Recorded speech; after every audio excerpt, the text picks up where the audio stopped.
আগের কথা।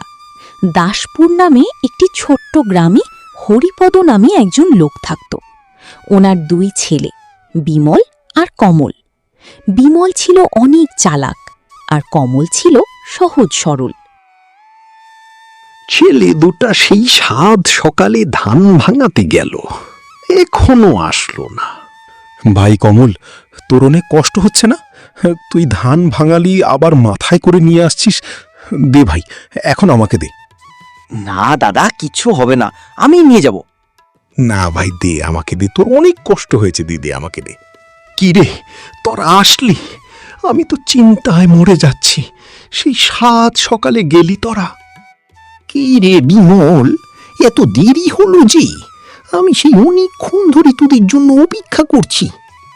বাবা, অনেক ভিড় ছিল তাই দেরি হয়ে গিয়েছে। বাবা, আমি চালগুলি রেখে আসি। দেখলি কমল, তোর ভাই তোকে কত ভালোবাসে। তোর যাতে কষ্ট না হয় তাই সে চালের বোঝাটা নিজে মাথায় করে নিয়ে এসেছে।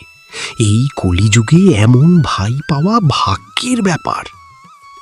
না বাবা, আমি ঠিক আছে, এখন যা, ভাত খেয়ে নে, অনেক বেলা হয়ে গিয়েছে।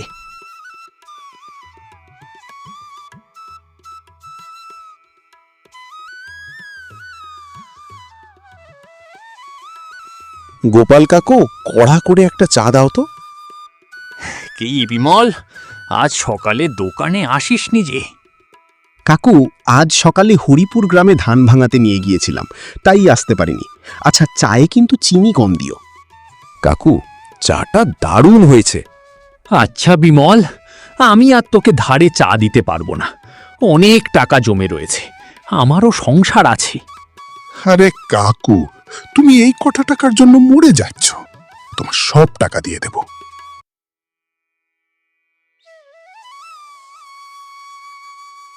দাদা দাদা, তাড়াতাড়ি বাড়িতে চলো, বাবার শরীরটা কেমন করছে।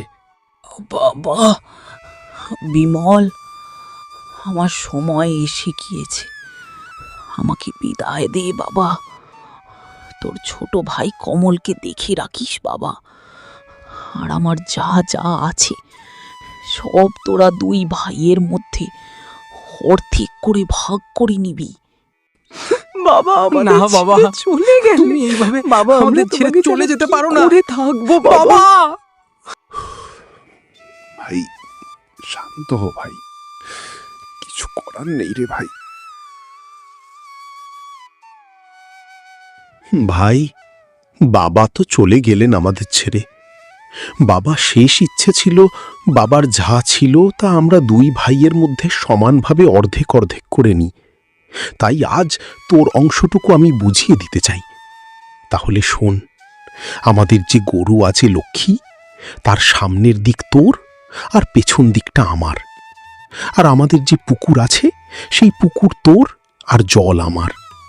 আমাদের যে 2 বিঘা জমি আছে, সেই জমিতে বছরের প্রথম 6 মাস তুই চাষ করবি, আর বাকি 6 মাস আমি চাষ করব।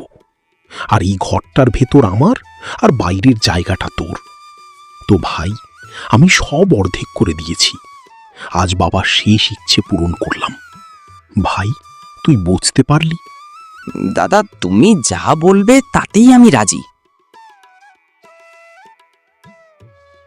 কিরে কমল, কি করছিস? এই তো দাদা, জমি থেকে ঘাস কেটে এনে লক্ষ্মীকে খেতে দিয়েছি। ভালো কথা। শোন, লক্ষ্মীকে ভালোভাবে ঘাস খাওয়াবি, নয়তো দুধ কম দেবে। বলছিলাম কি দাদা, অনেক দিন ধরে দুধ খেতে ইচ্ছে করছে, আজ একটু দুধ দেবে আমাকে? দেবার তো আমারও ইচ্ছে হয়, কিন্তু বাবার আদেশ বলে কথা। ঠিক আছে, দেখি যদি থাকে। কি বিমল বাবু, সারা জীবন তো দোকানে আড্ডা মেরে কাটিয়ে দিলে, এখন তো বাবা নেই, এখন একটু কাজ করো। জমিতে হাল দেবার সময় এখন। কাকু, জমিতে হাল দেওয়া হচ্ছে তো। 2 বিঘা জমি প্রথম 6 মাস কমল চাষ করবে, আর বাকি 6 মাস আমি করব।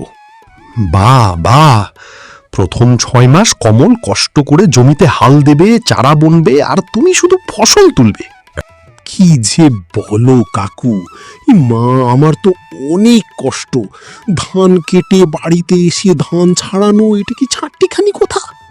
কি রে, তোর বড় ভাই তোর সাথে এত অন্যায় করছে আর তুই মুখ বুজে তা সহ্য করছিস? আমি সব বুঝি কাকু, কিন্তু কি করব? তাহলে শুন, আমি যা বলবো তোকে তাই করতে হবে। দাদা, সর্বনাশ হয়ে গিয়েছে। আমার খিদে লেগেছিল, তাই আমি মহারাজার আমবাগান থেকে আম পাড়তে গিয়েছিলাম। মহারাজার লোক আমাকে দেখে ফেলেছে। আমি পালিয়ে এসেছি দাদা। এক্ষুনি মহারাজার লোক এসে আমাকে নিয়ে যাবে। কি বলিস? তুই আম পাড়তে কেন গেলি? কি করব দাদা, গরুর দুধ, পুকুরের মাছ আর ধানে তোমার অধিকার তো আমি খাবো কি? তাই আম খেতে গিয়েছিলাম। দাদা, শুনেছি চুরি করলে মহারাজা 5 বছরের কারাবাস আর 1000 চাবুকের আঘাত করেন। কিছু হবে না, 2 ভাই আছি, অর্ধেক অর্ধেক হয়ে যাবে, বেশি কষ্ট হবে না। তোকে এই কথা কে বলেছে? সবকিছু অর্ধেক অর্ধেক হবে? কেন দাদা? তুমি তো সবকিছু অর্ধেক অর্ধেক করেছো, তাই আমার শাস্তিটাও অর্ধেক অর্ধেক হবে। ভাই, আমার ভুল হয়েছে, আমাকে মাফ করে দে। আমি এক্ষুনি সব সম্পত্তি সঠিকভাবে তোকে বুঝিয়ে দিয়ে দেব। ভাই, আমাকে মাফ করে দে। তো বন্ধুরা, কি বুঝলে? বেশি চালাকি করলে শেষ পর্যন্ত নিজেরই ক্ষতি হয়। সৎ পথই জীবনে সাফল্যের আসল চাবিকাঠি। লোভ ও প্রতারণা কখনোই ভালো ফল দেয় না। বন্ধুরা, ভিডিওটি ভালো লাগলে লাইক, কমেন্ট ও শেয়ার করতে ভুলবেন না। নতুন গল্প পেতে চ্যানেলটি অবশ্যই সাবস্ক্রাইব করবেন।